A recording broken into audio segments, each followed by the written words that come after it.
What if one day you woke up and found out the impossible had just happened? It wasn't just another goal. It wasn't just another milestone. On Sunday night, Alex Ovechkin redefined what's possible in hockey. In front of thousands of fans, with the eyes of the entire NHL world fixed on him, number 8 made history. For the 895th time in his career, the puck crossed the goal line. But this time, everything stopped. The game, the cameras, hearts. Wayne Gretzky, the most legendary name in hockey, had finally been surpassed. For decades, 894 seemed like a magical number, untouchable. The kind of record that lives in its own dimension, where only sports gods tread. But Ovechkin, the Russian who plays as if every shift is a championship final, did what no one thought possible. And it wasn't by chance. It happened in his spot, in the play that's become his trademark. The power play left side, that crisp one-timer that goalies know by heart and still can't stop. The arena erupted, the lead paused, and in homes, in bars, on social media, everyone was watching. It was the kind of moment that slows down time, that becomes legend, that turns into collective memory. But as the crowd roared and Ovechkin raised his arms, another player was watching from afar, not with jealousy, but with admiration. Austin Matthews, captain of the Toronto Maple Leafs, spoke the next day as if he was still processing it all. Really cool. I felt like everything just lined up. It was the perfect place, the perfect moment. Really special to witness that record being broken. And that's where the story begins to shift. Austin Matthews is, perhaps, the only player today with numbers that make the next one conversation not completely absurd. With 398 goals in 623 games, he's technically ahead of Ovechkin at the same point in his career. At 623 games, the Russian had 391, 7 fewer. It's not a chasm. It's a small gap, but just enough to spark a thought. Because if Ovi could go from 391 to 895, why couldn't Matthews do the same? Of course, the road is long. And that distance of over 500 goals is like crossing a continent. But it's not just about destiny. It's about pace, consistency, and time to match or surpass Ovechkin. Matthews basically needs to repeat everything he's done and do it all over again. He'd need to average about 48 goals per season for another 10 years. A daunting number, but not impossible for someone who's already had a 60-goal season. But there's a key difference between dreaming and doing. Time is ruthless. Ovechkin was an anomaly. He played hard, played heavy, but almost always stayed healthy. He didn't lose crucial years to major injuries. And above all, he kept the hunger, the fire, the drive to score even when his team wasn't chasing a title. Can Matthews do the same? His career is already impressive. Drafted in 2016 as the Leafs' great hope, he delivered. For goals in his debut, playoff appearances, a symbol of a new generation. But in Toronto, nothing is simple. Every loss becomes a crisis. Every season without a Stanley Cup feels like a curse. And still, he keeps scoring. But to break the record, talent isn't enough. It takes continuity. And that raises a hard question. Will Matthews still be playing at 38? Will his body hold up? Will the relentless pressure in Toronto push him to seek a new environment? Maybe that's why he responded the way he did. I don't even think I should be in that conversation. The guy just broke the record. I'm so far away from that. The focus should be on Ovi, and rightfully so. What he's done is incredible. Humility? Yes, but also a sign that he understands the weight of what lies ahead. And maybe, just maybe, he doesn't want to carry that burden right now. Because this isn't just about surpassing Ovechkin. It's about surpassing an idea. Reaching a number that, until weeks ago, still seemed unreachable. In the locker room, teammates like Matthew Knies don't hide their admiration. Yeah, I mean, it's kind of crazy. I can't even count that high. But maybe we'll see it in the future. 3 or 4 could do it. 3 or 4 monster seasons. 3 or 4 injury-free years. 3 or 4 more chances to write history. That's what it's about now. And it's fascinating to think this is happening while Matthews is still in his prime. At 26, he's got time. He's got the body. He's got the talent. What he might be missing is that moment, the moment he truly believes it's possible, the turning point, when a goal becomes an obsession. Ovechkin had that moment, when he realized the Stanley Cup might come once, maybe twice, but the goals would last forever, and he decided to chase them. Will Matthews do the same? The road is still long. It could be interrupted by injuries, trades, or changing circumstances.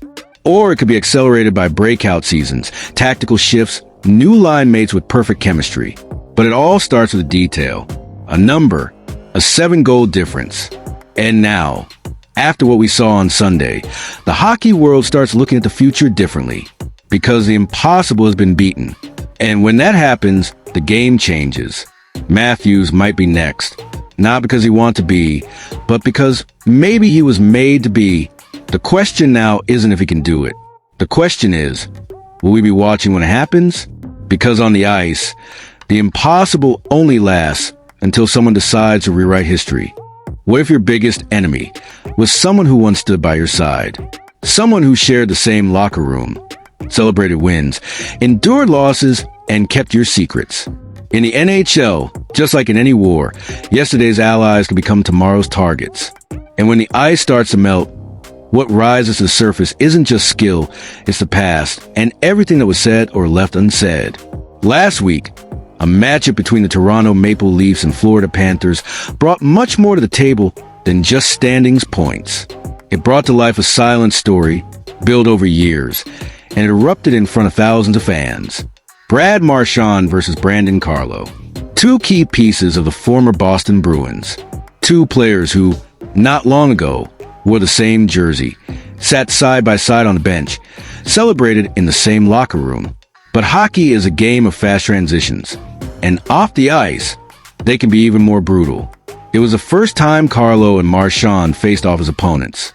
The kind of game fans love, not just for skill on display, but for the emotional weight it carried. After all, it's not every day that former teammates stare each other down with real rivalry in their eyes.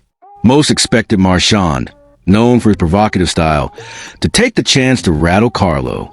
But what no one predicted was a twist in the script. In the post-game interview, with a mischievous grin and that unmistakable look of someone who knows exactly what he's doing, Marchand dropped a line. "He's the one who chirped me." And it hit deep. At first, the media laughed. It seemed like an inside joke, a comment between old friends. But the ice doesn't lie. And the way Marchand said it made many wonder, what exactly did Carlo say in the heat of the game? According to sources close to their Bruins days, their relationship was professional but distant. Marchand was always the talker, the agitator. Carlo, the opposite, quiet, composed, focused on defense. For years, that contrast worked in Boston. But over time, cracks began to show. Minor frustrations, differences in approach, and even jokes that eventually crossed the line. Now, on opposite sides, without the bond of the same sweater, those differences finally boiled over.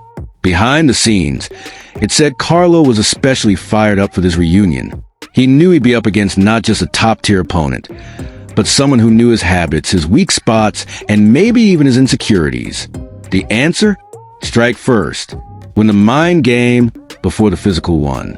And it worked, at least in terms of narrative. Meanwhile, the Panthers are going through a strange phase. After a strong start to the season, they've been slipping in the standings. Coincidence? Maybe, but some analysts like Paul Bissonnette raised a bold theory. What if the Panthers are playing the long game, aiming to face the Leafs in the playoffs? It's a risky strategy, but it makes sense. Toronto is a talented team, but emotionally fragile in the postseason. A matchup against an experienced, calculating squad like the Panthers, led by someone like Marchand, might be exactly what they want. And if that's truly the plan, everything lines up: provoke, test, unnerve, and strike when it matters most. Now, imagine that showdown in the playoffs. Imagine Carlo shadowing Marchand with years of history weighing on every shift. Imagine Marchand answering with sharp words and even sharper plays. This stops being a story of ex-teammates. It becomes a psychological battle with real consequences for the season. And the numbers make it even clearer. Marchand holds one of the highest playoff point averages among active wingers. He thrives under pressure. Carlo, on the other hand, is a silent defensive anchor, an expert at shutting down stars. He doesn't need the spotlight. He needs quiet and precision. That's exactly what makes him dangerous. The ice between them isn't just physical. It's symbolic. It's the battleground where old frustrations and unspoken jabs take form. The public may see it as entertainment, but for them, it's not just another game. It's personal. And the big question now is, what comes next? Will Marchand strike back with his own digs next game? Are we about to see an escalation in this mental war? Or are the Panthers playing a deeper game? And this clash was just the opening act? If these two teams meet in the postseason, this story gets a new chapter. And by the end of it, we may not just be talking about hockey, but about betrayal, redemption, and power. So what do you think? Did Carlo cross the line? Or is Marchand setting the stage for something even bigger? Drop your thoughts in the comments. Subscribe to the channel. And get ready, because in the next episode, we'll dive into a possible trade that could shake the Leafs to their core. On the ice, nothing is personal, except when it is.